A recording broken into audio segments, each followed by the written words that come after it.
Oh, that's real good.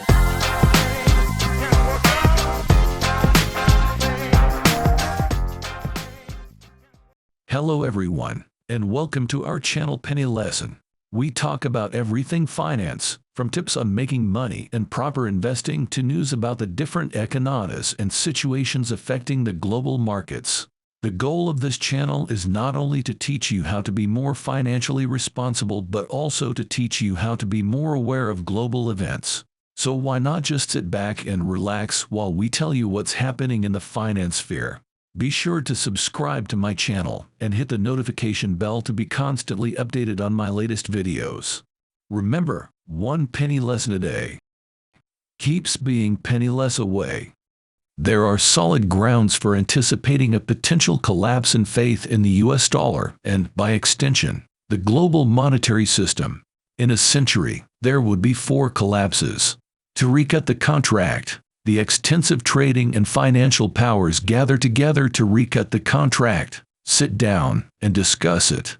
What might the collapse look like in terms of the global monetary system of the future? Mobile reserve currencies, SDRs, gold, and a collapse followed by a worse situation are the 4 possibilities I've got here. The concept is several reserve currencies. 60% of the world's reserves are stored in dollars today compared to 70% in 2000. The IMF recently recognized the Canadian and Australian dollar mentioned as official reserve currencies. This won't hold up since there is no anchor. Hence it is unstable. Dollars are absent when there is no gold. You would have several central banks acting up rather than just one. The currency conflicts would be exacerbated rather than lessened by this. The next one is the one that the elites like. The SDR is this. A special drawing right is the SDR. It may be understood by looking at it as global money. They can print as much as they like, distribute it, and reflate and reliquefy the economy. The IMF has a 10-year strategy to establish the SDR as the world reserve currency. I'd like to offer a little illustration of how the SDR is already permeating our system because I am aware that this is tailored to a policy. The U.S. Treasury has been granted permission to provide the IMF with $100 billion. 2009 saw the passage of this law. Where did the IMF spend the funds? Regarding overall IMF loans, credit lines, etc., 91% of all loans and advances were used to bail out either Mexico or Europe. To the rest of the world, just 9% went. The ideal result is the third one. Paper money and gold are the foundation of all gold standards. But when you establish a gold standard, you need to ask yourself a few things. What is your definition of money to start? So we have MO, M1, and M2. What is the appropriate reserve ratio is the second question. For most of the 20th century, the United States used the gold standard with 40% backing. According to historical evidence, having 20% or 40% backing is quite acceptable. Which countries are covered is the third factor. The simplest way to comprehend that the U.S. could accomplish this on its own, but that it would be a mistake to do so, is to realize that if we had a gold standard, a dollar backed by gold, if we were the only ones doing it, all other currencies would be useless. Everyone would only want dollars, which would be tremendously deflationary since no one would desire other currencies. It would be a replay of the error Winston Churchill made in 1925. With those factors in mind, we'll examine the actual location of the gold. The IMF owns roughly 3,000 tons. The United States claims 8,000 tons. And the 17 members of the European monetary system, who support the euro, have about 10,000 tons each. It slows down, as you can see in China and Switzerland. The good news for the US and Europe is that we still possess all of the gold and will, by far, have the loudest voice at future international monetary conferences. However, China is opaque, so the 1,000 tons it claims to hold is likely closer to 4,000 tons. That will undoubtedly come to light when they update their statistics in a year. China has secured a sizable place at the table. The first one has a worldwide Money International M1 40% backing, or nearly $7,000 per ounce. To maintain the money supply without experiencing deflation, the price of gold would have to be that high. It is not a deflationary price imposed on gold. With 100% backing, the global money supply, or M2, is worth $44,000 per ounce. Collapse is the final and most likely eventuality. Misunderstanding the statistical characteristics of risk and poor policy will likely lead to a collapse. At that time, there will probably be presidential orders and, after societal upheaval, some kind of neo-fascism. It can be understood that both inflation and deflation coincide. Simultaneous occurrence of two opposing concepts. Natural deflation has occurred. Deleveraging is what causes depression, which is what deleveraging is. To pay off debt, I must sell assets. When I sell assets, the price often drops. As I pay off the loan, the cost of goods decreases.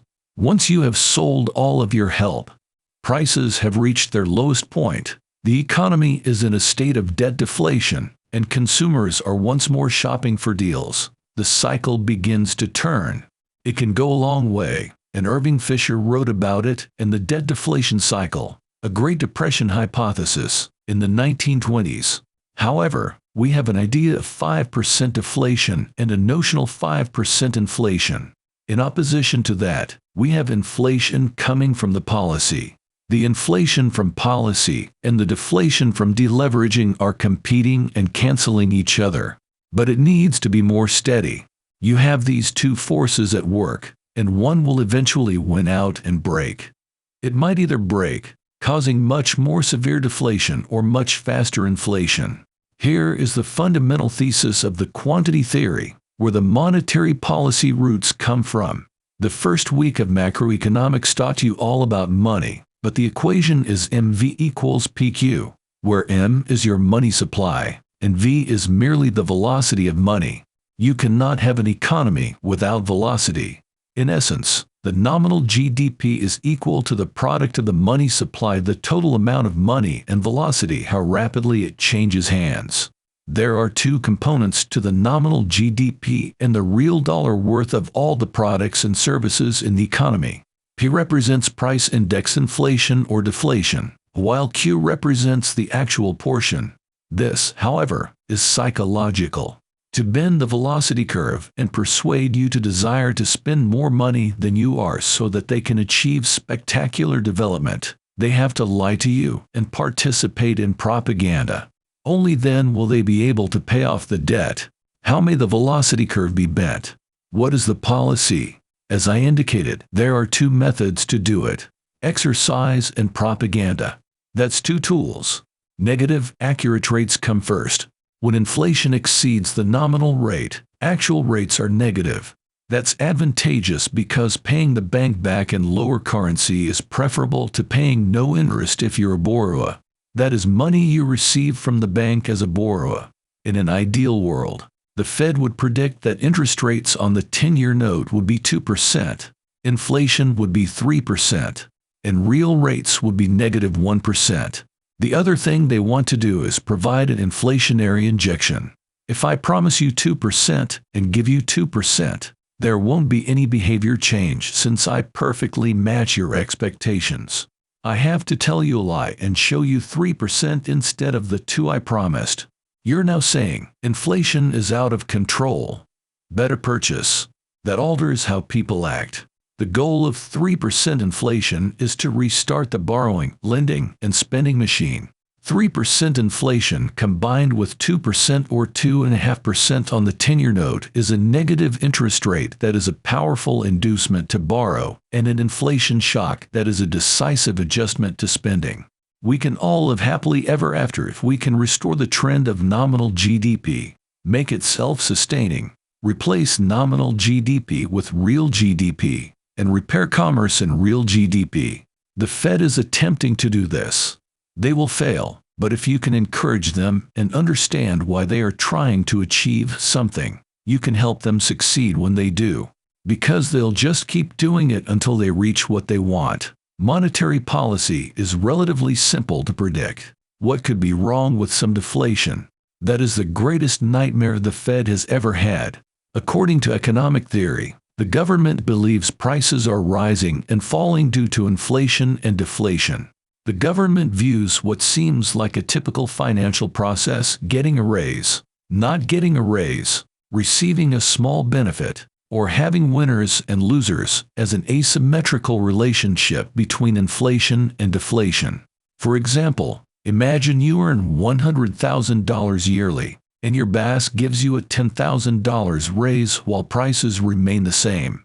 Okay, so your real standard of living just went up by $10,000.